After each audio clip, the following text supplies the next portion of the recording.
您家买回来的吐司或者整袋面包，是不是进门就随手塞进冰箱冷藏室？那个大概4度左右的格子，看着最安心，对吧？橘子今天必须拦住您，请您马上停下这个动作。因为这个全天下主妇都觉得最保险的习惯，恰恰是把您花真金白银买回来的松软早餐一脚踹进了变硬的快车道。不是橘子吓唬您，冷藏室根本不是面包的救命稻草，它是淀粉老化的头号帮凶。您辛辛苦苦排队抢到的生吐司，进了冷藏室过一夜，第二天早上拿出来一捏，硬的跟砖头没两样。咬一口满嘴掉渣不说，还沾了一身冰箱里剩菜的怪味儿，那种口感真的让人心凉半截。但如果您今天认认真真把橘子的话听进去，学会用急速冷冻取代冷藏，再搭配大厨都舍不得外传的蒸汽唤醒复热术，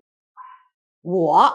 向您保证，买回家的面包哪怕搁上一整个月，拿出来照样拉丝，照样 Q 弹松软的，就像刚从烘焙坊端出来的棉花云朵。全家人的早餐从此再也不将就。各位4季时事的老邻居们，大家好呀，我是你们的橘子，欢迎大家准时回到咱们这个温暖的小频道。咱们这儿的规矩老朋友们都知道，不推销昂贵的花哨机器，也不聊那些跑遍全城都买不着的稀奇调料。橘子就是把自己这几十年蹲在灶台前，钻在菜市场里，一点一点攒出来的保命省钱真功夫，掏心掏肺的讲给每一位爱持家懂日子的阿姨、妈妈和老兄弟们听。好，在正式开讲之前，橘子有个小小的请求，如果你也曾经心疼过那些放硬了、发霉了，最后不得不扔掉的面包，如果你也想用真正科学的办法守住全家人每一顿早餐的品质，那就请您现在立刻到下方评论区给我打出我要吃软面包这6个字。别小看这简单的留言，它是您对橘子最大的鼓励，也是您替自己和家人的餐桌许下的一个聪明承诺。第一次刷到橘子的新朋友，麻烦您顺手点一下订阅，再把旁边那个小铃铛按亮，这样橘子每天更新的厨房心得您一条都不会漏掉。咱们一块儿把平淡的柴米油盐过出滋味，过出门道来，决心我都收到了。咱们这就进入正题。大家先跟橘子一起搞懂一件事儿，为什么一片看着好好的面包，一进冷藏室反而凉得更快？道理其实藏在淀粉的脾气里头。面包在烤炉里的时候，面粉中的淀粉颗粒拼命吸水膨胀，被高温烘成了又松又弹的蓬松结构，这个状态叫做糊化。可淀粉天生有个毛病，行话叫回升，咱们老百姓就管它叫老化。意思是淀粉分子一旦离开高温，就开始想方设法把水分往外挤，把自己重新排列成硬邦邦的结晶。而这个老化反应跑得最欢、最起劲的温度区间，偏偏就落在0度到7度之间。您算算，冷藏室常年维持在4度上下，简直就是给淀粉老化量身定做的温床。在这种环境里，面包体内的水分被快速抽离，分子结构重新板结，本来蓬松的组织变得又干又粗又脆。再加上冷藏室里还有循环风一直在吹，那阵冷风就像个小型抽水泵，把面包里仅存的一丁点湿润也给吸得干干净净。所以您第二天拿出来那片吐司，嚼着像老纸板，硬得像搬砖，不是面包品质差，是冷藏室那个温度带把它害了。这才是问题的科学根源。弄清楚了敌人是谁，咱们就来讲怎么打赢这场仗。橘子专门跑去请教了好几位在台北开了几十年烘焙坊的老师傅，又翻了不少谷物化学的资料。老师傅看我以前的存法，心疼的直摇头，跟我说，橘子啊，面包是有窗口期的，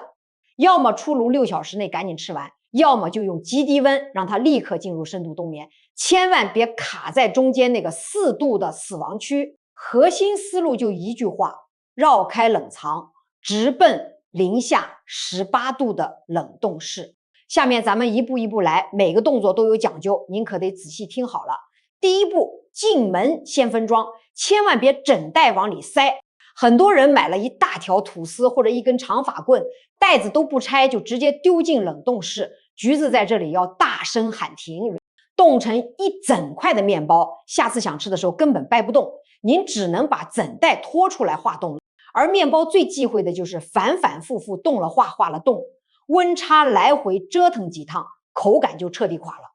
所以拎进家门后头一件事儿，就是按照全家人每顿的食量，把面包预先切割好。如果买的是没切片的欧包，您自己动手切成大约2厘米厚的均匀薄片，这个厚度口感最好，复热也最均匀。一份一份分开，后面操作起来才利索。第二步，双层物理封锁，这是整套功夫里最关键的手法。您需要准备食品级保鲜膜和加厚的冷冻专用密封袋。先拿起一片吐司，用保鲜膜把它严严实实裹起来。动作要领只有一个字，尽量把里头的空气全挤出去，让膜紧紧贴着面包的表面，不留一丝缝隙。为什么非得包膜？因为冷冻室虽然能定格住淀粉的状态，但它骨子里也是个极度干燥的地方，裸着进去的面包表面会发生冷冻干燥，变得干巴起皱，甚至冒出难看的白霜斑点。包好膜之后，再把这些片整整齐齐码进密封袋里，用手从袋口往下慢慢推，把多余的空气赶跑，然后拉紧封条。这就好比给面包先贴身穿了一层保湿内衣，外面又套了一件挡风大衣，双重屏障一上，水分被死死锁在里面，冰箱里生肉生鱼的杂味也休想钻进来。面包就像块海绵，特别容易吸味儿，您包的越严，它就越能保住纯正的麦香。第三步，摆放有讲究，包好的面包袋最好平铺或者微微斜靠在冷冻室的抽屉里，绝对不能上头压重物，底下堆成山。面包在还没完全冻硬之前，非常娇嫩，内部的微小气孔一旦受压塌陷，将来复热出来就扁趴趴的没样子了。另外，记得在袋子上贴张小纸条，写好日期。用这套方法封存好的面包，放2周甚至1个月，淀粉结构都维持在入冻那一刻的最佳状态。只要咱们唤醒得法，它就能像施了魔法一样满血复活。存的功夫讲完了，接下来必须聊复热，这一关才是最多人功亏一篑的地方。您前面再怎么用心存加热方法一错，照样白费。好多阿姨急着赶早餐，把冻面包直接扔进微波炉转1分钟，刚拿出来那几秒好像是软的，可30秒一过，马上硬的能磕掉牙。橘子要郑重告诉您，微波炉是面包水分的头号杀手，它从内部猛烈震荡水分子，让水分瞬间蒸发逃光。所以微波过的面包必须立刻入嘴，晚一步就是废品。咱们不走这条冤枉路，橘子教您3招大厨级的复热法，招招有据可依。第一招，电锅干蒸法，最适合咱们台湾家庭，也是橘子自己天天在用。最推荐的，您家那口电锅就是最棒的面包复活神器。操作特别简单，外锅不加水，锅底先铺一张干净的厨房纸巾，拿喷壶把纸巾喷到微微湿润但绝不滴水的程度，然后把冷冻状态的吐司直接搁上去，按下煮饭键，等开关跳起来的那一瞬间赶紧掀盖，就靠那张湿纸巾释放出的一丁点温和蒸汽，轻轻柔柔渗进淀粉的缝隙里，把冻僵的组织重新唤醒。出锅的吐司热气腾腾，拉丝感十足，跟刚烤好的几乎没差别，省时省力，口感接近完美。第二招，烤箱喷雾法。如果您好那口外脆里嫩的法式感觉，那就请出烤箱或气炸锅。重点动作来了，下锅之前先拿喷雾瓶在冻面包表面均匀喷上薄薄一层水雾，这叫补水重塑。烤箱预热到180度，把喷过水的面包送进去，烤3到5分钟即可。那层水膜在高温下迅速结成一片焦脆薄壳，同时把里面的水分牢牢护住，不往外跑。出炉的面包外皮酥得咔嚓响，内心软得心都快融了。这招特别适合欧包和法棍，能让干巴巴的冻面包重新散发出迷人的烘焙麦香。第3招，平底锅焖烘法。家里既没电锅也没烤箱，没关系，一口平底锅照样搞定。开最小火把锅烧热，不放油，冻面包直接放进去，立刻盖上锅盖。盖子是为了把面包受热后散出来的热气锁在小小的密闭空间里。每面烘大约40秒再翻面，面包会利用自身的水分把自己慢慢焖透。起锅后趁热抹一层微咸黄油或者草莓果酱，那滋味给个神仙都不换。复热的门道讲清楚了。橘子还得带您认一认市面上不同面包的脾性。白吐司是最基础的品种，含油含糖都偏低，淀粉回升最明显，必须严格按照冷冻流程走，一点都马虎不得。带馅儿的面包就不同了，比如红豆包、奶油包、火腿面包，这些馅料本身含水量高，冰冻之后质地会变，解冻容易渗水，口感发怪。所以带馅儿的面包尽量在买回来2天之内常温解决掉，别硬塞进冷冻室。至于那种硬壳的欧式大面包，它天生含水就少，复热的时候补水动作要加倍，喷雾一定喷透，不然烤出来还是干的。另外有一点特别容易被忽略，自己在家烤的面包千万不能趁热装袋。刚出炉的面包还在往外冒蒸汽，热气蒙在袋子里凝成水珠，那就是霉菌最爱的温床。您得把面包放在架子上，彻底晾到跟手心温度一样，再执行分装冷冻的步骤。还有买回来的袋装吐司上那根金色小铁丝，别随手一拧就算了，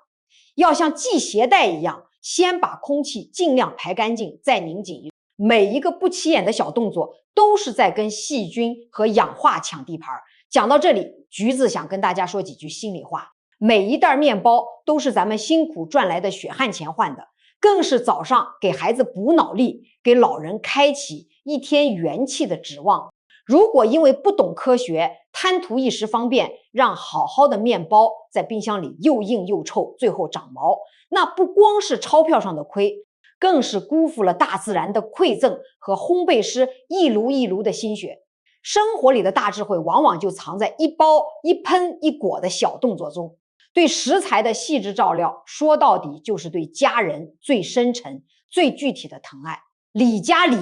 理的就是这些琐碎却岁岁平安的小事。当我们搞懂了温差的逻辑，摸透了淀粉的秉性，守住了冷藏室的底线，咱们的厨房就不再是乱糟糟的杂物间，而是一座充满科学和生机的美味宝库。持家不是干巴巴的抠门或者克扣品质，持家是用脑子让每一分钱都花出2分的价值。一盘完美复热的面包，折射出的是您对日子的热爱，对全家人健康的用心呵护。好，咱们来做一次清清楚楚的课后复习，方便大家记牢。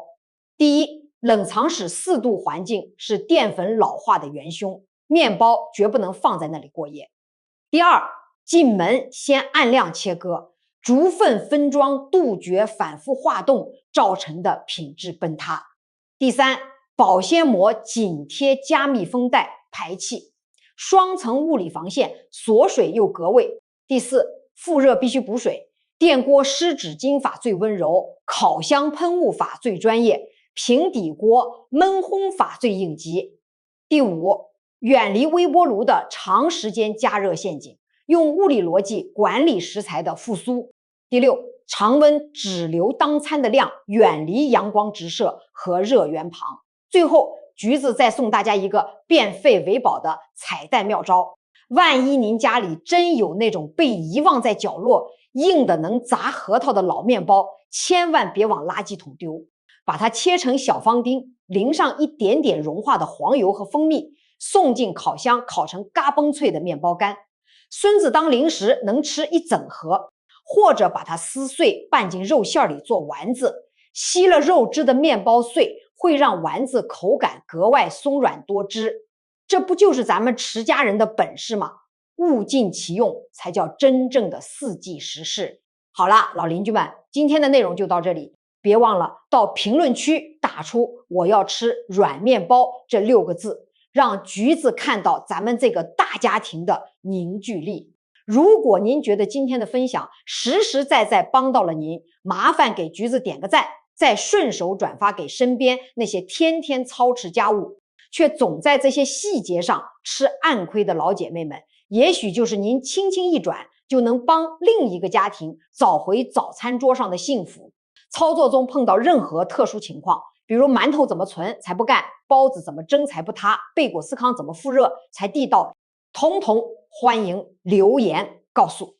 我。橘子每天晚上收拾完灶台，最开心的事儿就是坐下来翻大家的留言，跟您一起琢磨怎么把小日子经营得更有声有色。下一期咱们还有更多食材保鲜的深度干货等着您，记得点订阅开铃铛，一条都别落下。